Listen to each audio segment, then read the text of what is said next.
Hi friends, welcome back to my channel. ಇವತ್ತಿನ ವಿಡಿಯೋದಲ್ಲಿ ನಾನು ಸಖತ್ ಟೇಸ್ಟಿಯಾಗಿ ತುಂಬಾ ಸುಲಭವಾಗಿ ಕೇವಲ ಒಂದು 10 ನಿಮಿಷದಲ್ಲಿ ಗ್ಯಾಸ್ ಹಚ್ಚದೇ ಕೇವಲ 3 ಪದಾರ್ಥಗಳನ್ನ ಬಳಸಿ ಬೇಕರಿನಲ್ಲಿ ನಮಗೆ ಪೇಡ ಸಿಗುತ್ತೆ ಅಲ್ವಾ, ಅದಕ್ಕಿಂತಲೂ ಕೂಡ ರುಚಿಯಾಗಿ ಆರೋಗ್ಯಕರವಾಗಿ ಪೇಡನ ಮನೆಯಲ್ಲೇ ಯಾವ ರೀತಿ ಮಾಡೋದು ಅಂತ ತೋರಿಸ್ತಾ ಇದ್ದೀನಿ. ಬನ್ನಿ ವಿಡಿಯೋ ನೋಡ್ಕೊಂಬರೋಣ. ಇಲ್ಲಿ ನಾನು ಒಂದು ಮಿಕ್ಸಿ ಜಾರ್ ಇಟ್ಕೊಂಡು ಅದಕ್ಕೆ ಅರ್ಧ ಕಪ್ಪಷ್ಟು ಸಕ್ಕರೆನ ಹಾಕ್ಕೊಂಡಿದ್ದೀನಿ. ಅದನ್ನು ನೈಸಾಗಿ ಗ್ರೈಂಡ್ ಮಾಡಿಕೊಂಡು ತಂದಿದ್ದೀನಿ. ನೋಡಿ, ಈ ರೀತಿಯಾಗಿ ನೈಸಾಗಿ ಪೌಡ್ರ್ ಮಾಡ್ಕೊಂಡಿರಬೇಕು. ಈಗ ಇದನ್ನು ನಾನು ಒಂದು ಮಿಕ್ಸಿಂಗ್ ಬೌಲ್ಗೆ ಹಾಕ್ಕೊಳ್ತಾ ಇದ್ದೀನಿ. ಪೌಡ್ರು ತುಂಬಾ ನೈಸಾಗಿರಬೇಕಾಗತ್ತೆ. ಹಾಗಾದಾಗ ಮಾತ್ರ ನಾವು ಮಾಡ್ತಕ್ಕಂಥ ಪೇಡ ತುಂಬಾ ರುಚಿಯಾಗಿ ಚೆನ್ನಾಗಿ ಬರುತ್ತೆ. ಈಗ ನಾನು ಯಾವ ಕಪ್ಪಲ್ಲಿ ಸಕ್ಕರೆ ತೊಗೊಂಡಿದ್ದೆ ನೋಡಿ, ಅದೇ ಕಪ್ಪಲ್ಲೇ 1 ಕಪ್ಪಷ್ಟು ಕಡಲೆನ ಹಾಕ್ಕೊಳ್ತಾ ಇದ್ದೀನಿ. ಅಂದರೆ ರೋಸ್ಟೆಡ್ ಗ್ರಾಮ್ ಅಂತ ಹೇಳ್ತಾರೆ ನೋಡಿ, ಅದನ್ನು ಕೂಡ ನಾನು ನೈಸಾಗಿ ಪೌಡ್ರ್ ಮಾಡಿಕೊಂಡು ತಂದಿದ್ದೀನಿ. ನೀವು ಬೇಕು ಅಂತಂದರೆ ಇದನ್ನು ಜರಡಿ ಕೂಡ ಮಾಡ್ಕೊಳ್ಬೋದು. ನಾನಿಲ್ಲಿ ತುಂಬಾ ನೈಸಾಗಿ ಪೌಡ್ರ್ ಮಾಡಿಕೊಂಡು ತಂದಿದ್ದೀನಿ. ಈಗ ಇಲ್ಲಿ ನಾನು ಅರ್ಧ ಕಪ್ಪಷ್ಟು ತುಪ್ಪನ ತೊಗೊಂಡಿದ್ದೀನಿ. ನಾನು ಯಾವ ಕಪ್ಪಲ್ಲಿ ಕಡಲೆ ಮತ್ತು ಸಕ್ಕರೆನ ಮೆಷರ್ ಮಾಡಿ ತೊಗೊಂಡಿದ್ದೆ ನೋಡಿ, ಅದೇ ಕಪ್ಪಲ್ಲೇ ಅರ್ಧ ಕಪ್ಪಷ್ಟು ತುಪ್ಪನ ತೊಗೊಂಡಿದ್ದೀನಿ. ಅದರಲ್ಲಿ ಒಂದು 3/4% ಹಾಕ್ಕೊಂಡು ಉಳಿದಿದ್ದನ್ನು ಸೈಡಿಗೆ ಎತ್ತಿಟ್ಕೊಳ್ತಾ ಇದ್ದೀನಿ. ನಾವು ಬೇಕು ಅಂದರೆ ಮಿಕ್ಸ್ ಮಾಡ್ಕೊಳ್ಬೋದು.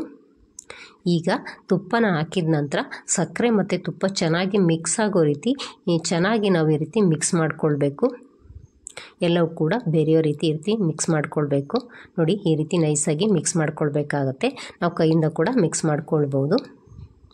ಇಷ್ಟಾದರೆ ಸಾಕು.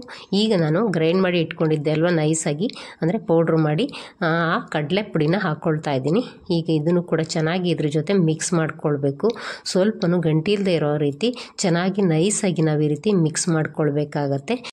ಇದುವರೆಗೂ ವಿಡಿಯೋ ನೋಡಿದರೆ ರೆಸಿಪಿ ಇಷ್ಟ ಆದರೆ ಒಂದು ಲೈಕ್ ಕೊಡೋದನ್ನು ಮರಿಬೇಡಿ. ಹಾಗೆ ಸಬ್ಸ್ಕ್ರೈಬ್ ಕೂಡ ಮಾಡ್ಕೊಳ್ಳಿ. ಇದೇ ರೀತಿ ನಮ್ಮ ಚಾನಲ್ನ ಸಪೋರ್ಟ್ ಮಾಡ್ತಾಯಿರಿ. ಈ ರೀತಿ ನಾವು ಚೆನ್ನಾಗಿ ಅದನ್ನು ನಾದ್ಕೊಳ್ಬೇಕು. ತುಂಬಾ ನೈಸಾಗಿ ನಾವು ಅದನ್ನು ನಾದ್ಕೊಳ್ಬೇಕಾಗತ್ತೆ. ಈ ರೀತಿಯಾಗಿ ನಾನು ಹಾಕ್ತಕ್ಕಂತಹ ಮೆಜರ್ಮೆಂಟ್ನ ನೀವು ಕರೆಕ್ಟಾಗಿ ಫಾಲೋ ಮಾಡಿದ್ರೆ ನಾವು ಮಾಡ್ತಕ್ಕಂತಹ ಪೇಡ ತುಂಬಾ ಚೆನ್ನಾಗಿ ಕರೆಕ್ಟಾಗಿ ಬರುತ್ತೆ. ನೋಡಿ, ಈಗ ಇದನ್ನು ಚೆನ್ನಾಗಿ ನಾದ್ಕೊಂಡ ನಂತರ ನಾವು ಅದನ್ನು ಎಷ್ಟು ದಪ್ಪ ಬೇಕೋ ಅಷ್ಟು ದಪ್ಪ ಉಂಡೆಗಳನ್ನ ಮಾಡಿಕೊಂಡು ಈ ರೀತಿಯಾಗಿ ನಾವು ಅದನ್ನು ಶೇಪ್ನ ಕೊಡಬೇಕಾಗತ್ತೆ. ಪೇಡ ಶೇಪ್ನ ಈ ರೀತಿ ನಾವು ಮಾಡಿಕೊಳ್ಬೇಕು. ನಿಮಗೆ ಯಾವ ಶೇಪಲ್ಲಿ ಬೇಕಾದರೂ ನೀವು ಮಾಡ್ಕೊಳ್ಬೋದು. ಇದನ್ನು ಬೇಕಿದ್ರೆ ನೀವು ಉಂಡೆ ರೀತಿ ಕೂಡ ಮಾಡ್ಕೊಳ್ಬೋದು. ನೋಡಿ ಎಷ್ಟು ಸಖತ್ತಾಗಿ ಬಂದಿದೆ ಅಂತ ನಮ್ಮ ಪೇಡ. ಈಗ ಇದೇ ರೀತಿ ಇನ್ನೊಂದು ಉಂಡೆ ಕೂಡ ನಾನು ಮಾಡಿ ತೋರಿಸ್ತಾ ಇದ್ದೀನಿ. ನೋಡಿ, ನಾವು ಚೆನ್ನಾಗಿ ಅದನ್ನು ಹಿಟ್ಟನ್ನು ನಾದ್ಕೊಂಡಿದ್ರೆ ಅದು ತುಂಬಾ ನೈಸಾಗಿ ಈ ರೀತಿಯಾಗಿ ಪೇಡ ಚೆನ್ನಾಗಿ ಬರುತ್ತೆ. ಈ ರೀತಿಯಾಗಿ ಸಿಲ್ಕಿಯಾಗಿ ಬರುತ್ತೆ. ನೋಡಿ ಎಷ್ಟು ಸಖತ್ತಾಗಿ ಬಂದಿದೆ ಅಂತ. ನೀವು ಕೂಡ ನಿಮ್ಮ ಮನೆಯಲ್ಲಿ ಈ ರೆಸಿಪಿನ ಮಾಡಿಕೊಂಡು ಯಾವ ರೀತಿ ಬಂತು ಅಂತ ನನಗೆ ಕಮೆಂಟಲ್ಲಿ ತಿಳಿಸಿ. ಮನೆಗಳಿಗೆ ಸಡನ್ನಾಗಿ ಗೆಸ್ಟ್ ಏನಾದರೂ ಬಂದಾಗ ಅಥವಾ ಮಕ್ಕಳು ಸ್ವೀಟ್ಸ್ನ ಕೇಳಿದಾಗ ಈ ರೀತಿಯಾಗಿ ಆರೋಗ್ಯಕರವಾಗಿ ಕೇವಲ ಒಂದು 10 ನಿಮಿಷದಲ್ಲಿ 3 ಪದಾರ್ಥಗಳನ್ನ ಬಳಸಿ ಗ್ಯಾಸ್ ಹಚ್ಚದೇ ನಾವು ಈ ಪೇಡನ ಮಾಡಿಕೊಡ್ಬೋದು.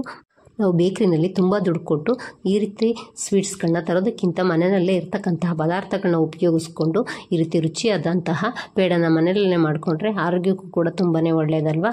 ನೋಡಿ, ಅದನ್ನು ನಾನು ಮುರಿದು ಕೂಡ ತೋರಿಸ್ತಾ ಇದ್ದೀನಿ. ಎಷ್ಟು ಸಾಫ್ಟಾಗಿ ಎಷ್ಟು ಸಖತ್ತಾಗಿ ಬಂದಿದೆ ಅಂತ ನೋಡಿ. ಇದೇ ರೀತಿ ಹೆಲ್ತಿ ಮತ್ತು ಈಸಿ ರೆಸಿಪಿಗಾಗಿ ನಮ್ಮ ಚಾನಲ್ನ ಇದೇ ರೀತಿ ನೀವು ವಾಚ್ ಮಾಡ್ತಾ ಇರಿ. Thank you for watching.